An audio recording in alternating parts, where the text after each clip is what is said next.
So the PACIFIC randomized control trial is asking two very important questions. Firstly, is biparametric MRI in diagnosing prostate cancer non-inferior to multiparametric MRI?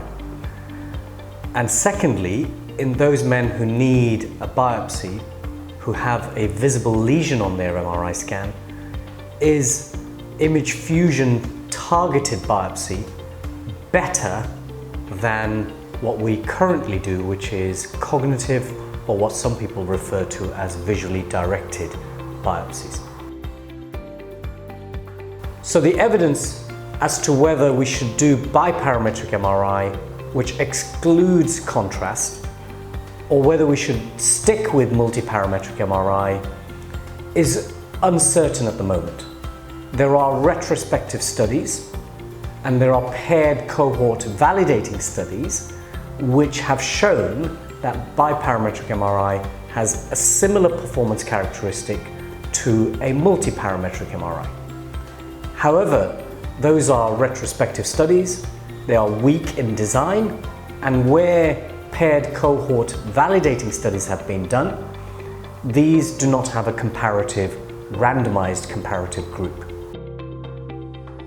The PRIME study, led by Caroline Moore and Viru Kasivasvanathan at UCL, adds very important evidence and information to the story around MRI pre-biopsy, and specifically around the question of biparametric MRI.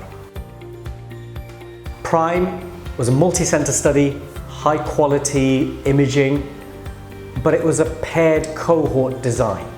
So all men around 500 or just under had a multiparametric MRI with the gadolinium.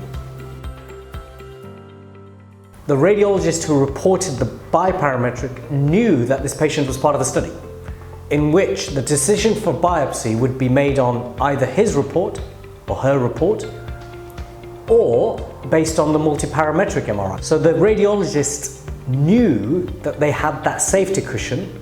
That creates bias, and it's impossible in such a design to fully disentangle and tease out what the true effectiveness, the true performance of a biparametric MRI would be on its own.